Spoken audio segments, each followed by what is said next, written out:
খাওয়ার র্যান্ডি তাদেরকে বয়কট করা। এই আছে ভিখারির দল, এরে ভিখারি কোত্থেকে আসছে এরা, এই ওদেরকে বয়কট করে দিয়ে লাগবে না তোদের, তোরা আসিস না আমাদের দেশে চিকিৎসা নিতে, আসিস না, আসবি না। ভারত এবং বাংলাদেশের সাপোর্টারদের প্রধান সমস্যা হচ্ছে আমরা খেলাটাকে এত প্রাধান্য দেই, খেলাটাকে নিজের জীবন মনে করি, যে এটাই জীবন, এটা ছাড়া চলবে না। খেলাটাকে নিজের জীবন মনে করি আর নিজের জীবনটাকে আমরা খেলা মনে করি, যা খুশি তাই করি। সাদাকে সাদা, কালোকে কালো বলিব, সাদাকে কালো, কালোকে সাদা বলিতে পারিব না, আইসক্রিম ব্যতীত কারো পা চাটিতে পারিব না। Hello viewers, it's me Roni bro, welcome to another new video. Bangladesh এবং ইন্ডিয়ার সাপোর্টাররা অনেক বেশি আবেগী, আমাদের আবেগ যথেষ্ট পরিমাণে। আবেগ কি পরিমাণে জানেন? এই যে পিছনে এই যে টিউবওয়েলটা থেকে পানি বাইরে বেয়ে পড়তেছে না, এই যে দেখেন আমাদের আবেগটা এই টাইপের বাইরে বেয়ে পড়তেই থাকে, আবেগের পরিমাণ যথেষ্ট পরিমাণে বেশি। আবেগ কন্ট্রোল করা এখন সময়ের দাবি। এনিওয়ে, যে যেখান থেকে দেখছেন ভিডিওটি, ইউটিউব চ্যানেল থেকে দেখলে চ্যানেলটা সাবস্ক্রাইব করবেন, আর ফেসবুক থেকে দেখলে ফেসবুক পেজটা লাইক এবং ফলো দিয়ে পাশে থাকবেন। শুরু হতে যাচ্ছে বাংলাদেশ এবং ইন্ডিয়ার মধ্যকার দুটি টেস্ট সিরিজ, তারপরে খেলবে 3টি টি20। কথা বলবো খেলার বিষয়ে না, কথা বলবো আমাদের সাপোর্টারদেরকে নিয়ে, বাংলাদেশ এবং ইন্ডিয়ার সাপোর্টারদেরকে নিয়ে। আমরা খেলাটাকে এমন ভাবে আমরা দেখি, এমন দৃষ্টিকোণ থেকে আমরা দেখি, মনে হচ্ছে যে খেলাটাই আমাদের হয়তো জীবন, এটা ছাড়া আমাদের চলবে না। এটার জন্য আমরা সবকিছু করতে রাজি, বয়কট পর্যন্ত, অমুক দেশের মানুষের সাথে অমুক দেশের বয়কট। কি এই বলছে, কি বাংলাদেশকে নিয়ে ইন্ডিয়ান দাদারা এটা বলছে, এই হালার হালার র্যান্ডি তাদেরকে বয়কট করা। আবার ইন্ডিয়ার কলকাতা বা যারা বাংলা ভাষায়, এই আল্লাহ আসছে ভিখারির দল, এরে ভিখারি কোত্থেকে আসছে এরা, এই ওদেরকে বয়কট করে দিয়ে লাগবে না তোদের, তোরা আসিস না আমাদের দেশে চিকিৎসা নিতে, আসিস না, আসবি না। ভাই, খেলাটাকে খেলার জায়গায় থাকতে দিন, খেলাটাকে নিজের জীবন বানিয়ে ফেলবেন না। খেলাটা একটা বিনোদন মাত্র, খেলাটাকে আপনি বিনোদন হিসেবে দেখেন, খেলাটাকে আপনি পজিটিভ হিসেবে দেখেন, যে জীবনের অনেকগুলা অংশ আছে যেগুলা আপনার জীবনকে সমৃদ্ধ করে, বেঁচে থাকার জন্য আপনাকে আশ্বাস দেয়, বেঁচে থাকার উপাদান হিসাবে আপনি মনে করতে পারেন। অনেকগুলা এরকম সাবজেক্ট আছে, খেলা এমন একটা subject only. Sports not only cricket, football হতে পারে, ব্যাডমিন্টন হতে পারে, যে যেটা পছন্দ করেন, স্পোর্টস অনলি একটা সাবজেক্ট। আপনার জীবন ধারণের জন্য, আপনার বিনোদিত হওয়ার জন্য একটা সাবজেক্ট হিসেবে আপনি খেলাটাকে নিতে পারেন, আর ওই খেলার একটা অংশ হচ্ছে ক্রিকেট। সুতরাং ক্রিকেট কোনো মানুষের জীবন না। জীবনের স্বাদ যদি আপনি পেতে চান, জীবনকে নিয়ে আপনি যদি তৃপ্তি পেতে চান, জীবনের অর্থ যদি আপনি খুঁজতে চান, কিংবা জীবনে যদি আপনি ভালো থাকতে চান, পজিটিভ থাকতে চান, হ্যাপি থাকতে চান জীবন নিয়ে, এই ধরনের ছোট ছোট বিষয়কে খুব বেশি প্রাধান্য দিবেন না।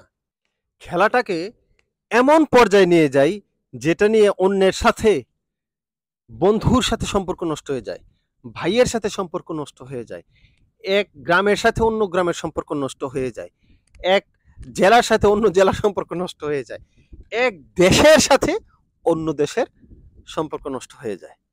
মানে খেলাটা এমন আমাদের জীবন হয়ে গেছে। প্রবলেম হচ্ছে এই জায়গায়, খেলা হচ্ছে সম্পর্ক সৃষ্টি করে, খেলা হচ্ছে এক গ্রামের সাথে যখন অন্য গ্রাম খেলবে তাদের সাথে তাদের বন্ধুত্ব সৃষ্টি করবে, এক জেলার সাথে অন্য জেলা যখন খেলবে তাদের সাথে দুই জেলার সাথে বন্ধুত্ব সৃষ্টি করবে, যখন এক দেশ আরেক দেশের সাথে খেলবে তখন দুই দেশের সাথে সুসম্পর্ক তৈরি করবে, বন্ধুত্ব তৈরি করবে।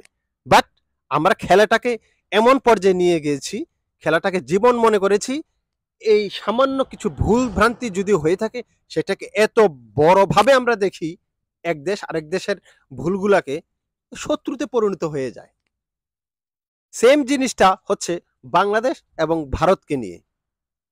বাংলাদেশের মানুষ ভারতের পণ্য বয়কট করে খেলাকে নিয়ে, এবং ভারতের মানুষ বাংলাদেশের পণ্য বয়কট করে কিংবা বাংলাদেশকে যেতে দিবে না, এই সেই বিভিন্ন ধরনের। আমি সাদাকে সাদা বলছি, এখন আমি বাংলাদেশ না ভারতের সেটা মুখ্য না, মুখ্য হচ্ছে সাদাকে সাদা বলতে হবে। আপনি কতদিন খেলার সাথে সম্পৃক্ততা, আপনার একদিন শেষ হয়ে, আপনি নিজেই তো একদিন শেষ হয়ে যাবেন। খেলোয়াড়রা যখন খেলে মাঠ ছেড়ে যখন বের হয়ে যায়, খেলা শেষ হয়ে যায়, দেখবেন এক দলের সাথে আরেক দলের প্লেয়াররা হ্যান্ডশেক করছে, যা মাঠে হয়েছে শেষ এখানে। কিন্তু আমরা সাপোর্টাররা না, আমরা গুজ বেঁধে কোমর বেঁধে লেগে যাই মারপিটে, মুখের তর্ক কিংবা ফেসবুকে পোস্টের মাধ্যমে তর্ক কিংবা ভিডিও বার্তার মাধ্যমে তর্ক, মানে যেভাবে হোক তর্ক আমাদের করতে হবে, ঝগড়া আমাদের করতে হবে। এত বেশি আমরা সিরিয়াস হয়ে যাই খেলাকে নিয়ে। কিন্তু যা জীবন আমাদের, আমাদের জীবনটাকে আমরা খেলা বানিয়ে ফেলি, জীবনটার সদ্ব্যবহার আমরা করি না। যেই বয়সে যেই কাজটা আপনার করা উচিত সেই কাজটা আমরা করি না, যেই বয়সে যেই অন্যায় কাজ আমরা করে ফেলি, আর জীবনটাকে আমরা খেলা মনে করি, যা খুশি তা করি, যা কি আর হইব। এই কারণে অপরাধ বাড়তেছে, এই কারণে অন্যায় বাড়তেছে, অসঙ্গতি বাড়তেছে সমাজে। বয়সে এক এক রকম অপরাধের সাথে আমরা লিপ্ত হই, যেটা আমাদের জীবন, যেটা আমাদের সুন্দর হওয়ার কথা, সেই দিকে আমাদের মনোযোগ কম,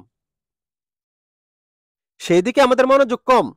আপনি পারিবারিক ভাবে দেখেন, একজনের সাথে একজনের, এক ভাইয়ের সাথে এক ভাইয়ের দ্বন্দ্ব, কিংবা স্বামী স্ত্রীর দ্বন্দ্ব, কিংবা বাবা ছেলের সাথে দ্বন্দ্ব, বউ শাশুড়ির সাথে দ্বন্দ্ব, বন্ধু বন্ধু দ্বন্দ্ব, এগুলো নিরসনের কোনো পদক্ষেপ আমরা নেই না। কারণ জীবন তো এটা খেলা, তা হয়েছে কি, কিন্তু খেলাটাকে আমরা জীবন, ওইখানে আমরা সিরিয়াস, আমরা পার্সোনাল লাইফে ততটা সিরিয়াস হইতে পারি না, আমরা বাস্তব লাইফে আমরা সিরিয়াস হইতে পারি না, আমরা বাস্তবতাকে মানতে পারি না। ওইখানে আমরা সিরিয়াস না, কি করা উচিত, কি করণীয়, কি করছি, কি করলে ভালো হবে, সেই দিকে আমাদের মনোযোগ নাই, আমাদের মনোযোগ সম্পূর্ণ অন্যদিকে। যে যেখান থেকে দেখছেন, আশা করি আমার ভিডিওটা পজিটিভলি চিন্তা করবেন, যে খেলা জীবন না, জীবন খেলা না, খেলা খেলা, জীবন জীবন। ভালো থাকবেন, সুস্থ থাকবেন, সবার প্রতি আমার আন্তরিক শুভেচ্ছা, ভালোবাসা। আশা করি নেক্সটে যে খেলা হতে যাচ্ছে বাংলাদেশ এবং ভারত, আমার এই ভিডিওটা একটু হলেও কার্যকর ভূমিকা রাখবে আমাদের সাপোর্টারদের ভিতরে। শেয়ার করার দায়িত্ব আপনাদের সবার, বাংলাদেশ, ইন্ডিয়া, সবার। ভালো থাকবেন, সুস্থ থাকবেন। আল্লাহ হাফেজ, আসসালামু আলাইকুম। সাদাকে সাদা, কালোকে কালো বলিব না, সম্ভব না। আইসক্রিম ব্যতীত কারো পা চাটা সম্ভব না, কারো পা চাটতে পারবো না।